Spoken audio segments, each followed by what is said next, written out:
forsi f'din ir-raba' sena wkoll nixtieq naqsam xi ħsibijiet magħkom u nagħmel l-appelli tiegħi pas-soltu, pereżempju fuq ir-riforma kostituzzjonali li nħoss li l-politiċi tagħna għandhom bżonn jiċċaqilqu issa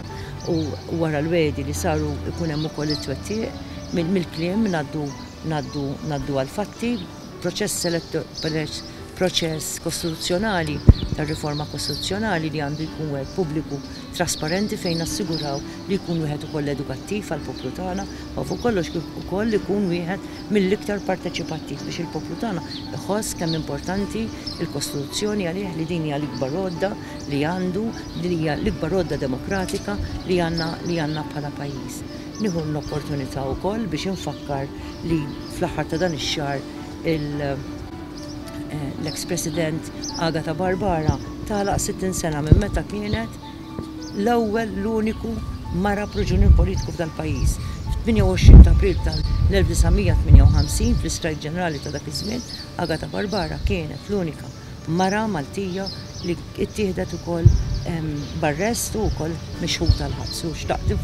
nfakkar għax proprju qegħdin dan l-istess xahar u xi ħaġa wkoll li hija indikattiva l-kuraġġ ta' din il-mara, l-ewwel mara membru parlamentari, l-ewwel mara ministru, l-ewwel mara president ta' pajjiżna. Kienet ukoll ministru li għaddiet ħafna liġijiet ta' importanza kbira fil-qasam tar-relazzjonijiet industrijali, fil-qasam tax-xogħol, kienet ukoll persuna li introduċiet f'pajjiżna ħafna aspetti mis-sistema edukattiva tagħna, fosthom pereżempju l-edukazzjoni obbligatorja tal-età ta' 16-il sena, l-introduzzjoni ta' trade schools pereżempju għal dak iż-żmien, l-introduzzjoni l-ftuħ tal-ewwel skola tal-mużika f'Malta u proprju għalhekk semmejna il-sala tal-mużika ġewwa l-Palazza San Anton għaliha. Xtaqt ukoll xi ħaġa li rrid naqsam magħkom li inħoss li għandha importanza kbira f'dan iż-żmien ta' social media li qed tieħu daqstant importanza u issa wkoll kellna l-aħħar statistika tal-Eurostat fejn wriet li pereżempju il-Maltin huma l-iktar poplu li jsegwi s-social media.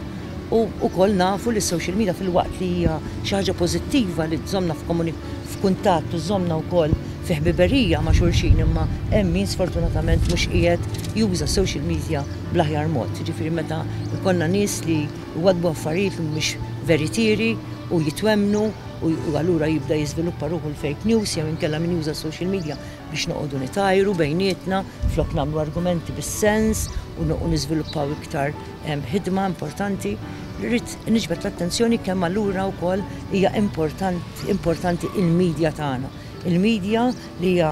il-raba pilastru tad-demokrazija kemm għandna bżonn li nkomplu natuha is-saħħa u l-appoġġ ħalli ikollna medja li tkun b'saħħitha u li tassew tkun qed tressaq il quddiem dak li suppost tagħmel. Jiġifieri ġurnalistu suppost jagħmel li jinforma, jeduka ħalli id-demokrazija tagħna wkoll tkompli tissaħħa f'dan is-sens. U allura rrid niġbed l-attenzjoni biex kemm jista' jkun il-medja tkun ukoll meqjusa bħala parti mill-kunċett tad-demokrazija u tat-tissieħ demokratiku tagħna. Għalija f'dan iż-żminijiet il-medja għandha importanza ħafna u ħafna minħabba dan li għadni kif għad fil-kuntest ukoll ta' dak li qed jiġri fis-social media. U nappella lill-poplu Malti wawċi kollu kemm hu biex fil-waqt li jieħu gost daw it-teknoloġija ġdida b'dan l-effett ħanejdu hekk ta' bidliet li aħna bħala poplu nidru li aħna kapaċi ħafna li nassorbu ma li nużaw propju is-social media b'mod meqjus, b'mod pożittiv, b'mod li tina vantaġġ inkomplu mill-biberija u l-kuntatt bejnietna.